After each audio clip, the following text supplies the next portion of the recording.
eu venho acompanhando de longe, mas acompanhando sempre com muito interesse o foco da sua galeria, que eu acho que, de alguma maneira, não que não hajam outras iniciativas, mas assim, você foi um pouco pioneira em perceber que tinha tanto que tinha um grupo de artistas, um período histórico que era pouco olhado, e também que era pouco trabalhado, ou quase não trabalhado, né, comercialmente e institucionalmente, porque também as coisas caminham juntas. Então, eu queria, primeiro, saber se esse período histórico, anos 60 e 70, foi algo que sempre te interessou, assim, o que tem nessa produção que te instiga, né, a querer ir atrás dos artistas, trabalhar com eles, e imagino que isso tenha vindo junto, mas assim, também como é que você, como galerista, identificou que esse era um caminho interessante para definir um perfil de galeria e trabalhar especificamente com esse, prioritariamente, claro, com esse campo, porque eu sei que você tem também os artistas jovens, enfim, mas como é que foi descobrir isso e levar isso para o mundo?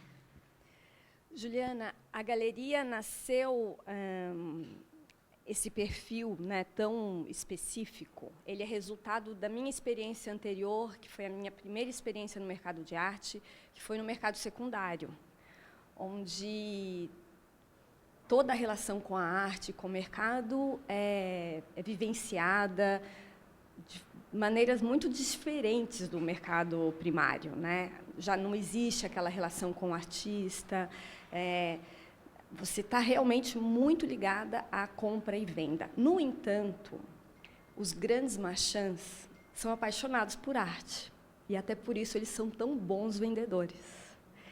E essa paixão pela arte, que nutre o trabalho deles, passa, claro, pelos grandes nomes, pelos grandes mestres e pelos valores importantes que gera, né, uma economia importante para esse mercado, mas também gera uma oportunidade de revisitar artistas que eles não conhecem tão bem, ou que o mercado não conhece, né? O mercado não está...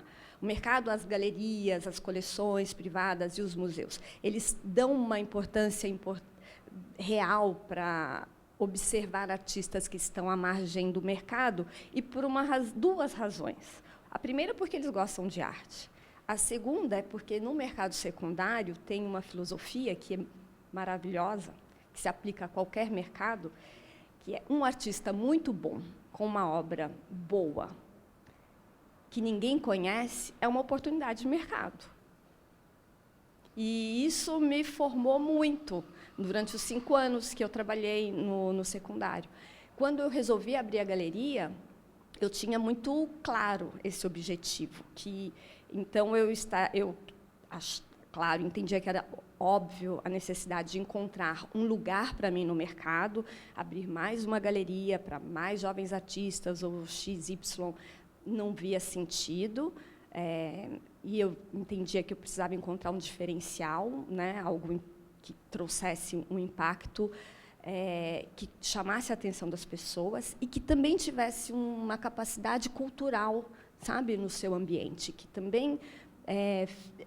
Claro, a galeria é uma instituição comercial, mas eu também não tenho pretensões nenhuma de ser uma fundação, mas eu entendo que uma galeria, cada vez mais, ela também é um lugar importante para dar oportunidade, inclusive para as instituições se aproximarem, etc.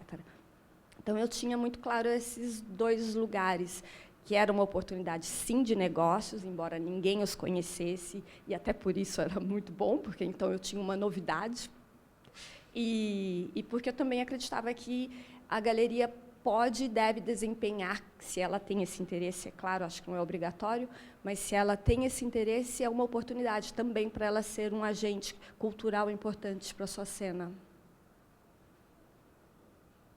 E, nesse sentido, Jaqueline, eu queria saber, são agora quantos anos de galeria? 8. com 8 anos de galeria, a gente já percebe institucionalmente uma presença de artistas que estavam basicamente no ostracismo e que você reapresentou, assim, né? Eu queria saber se, lógico, isso tem a ver com o seu trabalho, mas também tem a ver com hoje em dia tem outras galerias que têm um perfil semelhante e também tem um renovado interesse institucional que passa até pelo rehanging, né, dos grandes museus, assim, ao invés de olhar cronologia, olhar de outras maneiras, né, pensar o que é história, né? A história não é uma linha no tempo, porque tem tudo que está em volta de quem entrou na tal da linha do tempo, né?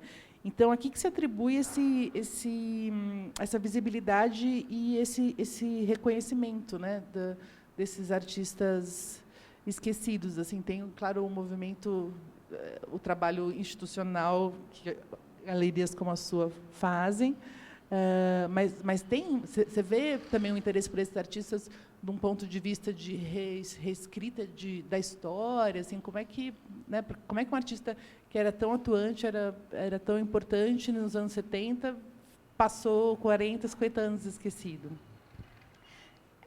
Acho que essa é a grande pergunta que os museus se fazem e trabalham para fazer essas, não sei se a gente pode chamar de correções, mas talvez de atualizações.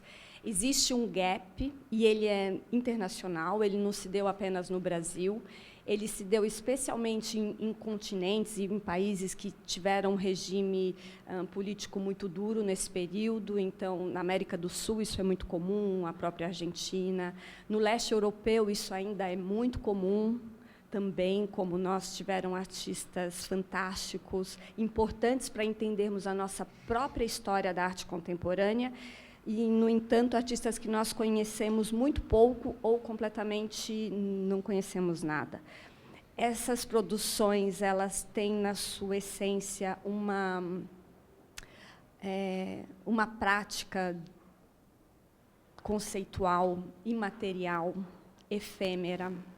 E eu acho que o que transformou, que o que fez possível, na verdade, que esses artistas sobrevivessem a esse esquecimento de décadas, é que, na sua grande maioria, todos esses artistas se desenvolveram por uma ideologia. Eles são artistas porque são artistas. Eles não vendiam, então, não ter o compromisso comercial, com certeza, também transformou a produção e a postura daqueles artistas no cenário. Não importa se estavam aqui em São Paulo, convivendo com Walter Zanini no MAC, ou se estavam na Lituânia, eles estavam todos num regime muito complexo e de muita dificuldade de inserção e nenhuma possibilidade comercial. Eu acho que também o que exatamente os diferencia e que os tornam muito atuais é a capacidade do trabalho se ressignificar com o tempo. Então, trabalhos como a Pinacoteca adquiriu essa semana, da Marta Araújo, de 1981, ele é atual hoje, ele vai ter essa capacidade de se ressignificar e se manter atual nas próximas décadas.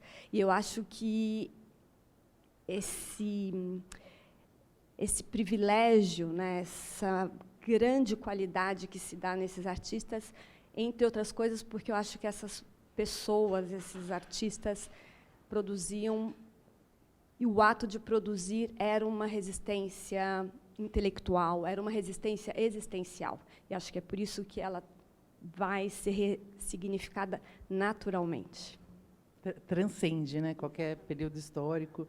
E Jaqueline, eu queria, porque a gente, estudando a história da Galeria Luiz Strina, a gente vê que, nos anos 70, quando ela abre as portas, ela de saída, ela já busca apoiar e fomentar justamente uma arte conceitual, experimental, grande parte dela efêmera, né? Enfim, na verdade, dos pares desses artistas também que você está trabalhando hoje, mas ali no calor da hora. Inclusive, ela é uma das primeiras galerias que mostra instalação, que faz exposição de videoarte. Quer dizer, ela, no começo, pelo menos, ela trabalhava basicamente com uma coisa invendável, assim. E aí eu queria saber se para você a história da Luísa é uma inspiração, se você vê pontos de contato entre o trabalho que você faz hoje e o trabalho que a Luísa faz, e também saber, não sei se você tem alguma história, se ela te deu uma bronca ou se ela te deu um conselho, como é que vocês são amigas, né? Como é que é essa amizade, essa troca com a Luísa? Sabe, quando eu decidi ter a galeria, a minha galeria, né, meu marido conhece a Luísa desde lá os anos 70, né? Então o Dudu falou: Jaqueline, você precisa frequentar a galeria da Luísa. Você precisa olhar assim minuciosamente, porque ela é completamente fora da curva e ela fez uma coisa no país que ainda não foi feito. Não, né, tem boas galerias, bons galeristas, mas no Brasil ela segue sendo única. E ela é uma referência no internacional. Então, você vai encontrar pares da Luísa a Paula Cooper. Esse tipo de associação é o que você vai, né, fazer com a Luísa.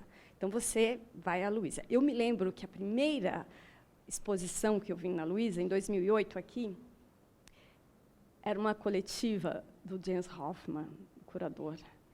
E quando eu entrei, vi a exposição, saí, voltei, porque eu não entendia nada. E a primeira coisa que eu pensei, falei, bom, ou essa mulher é uma gênia, ou ela é louca, porque nada fazia sentido. E quanto mais eu lia o texto, menos eu entendia, menos fazia sentido.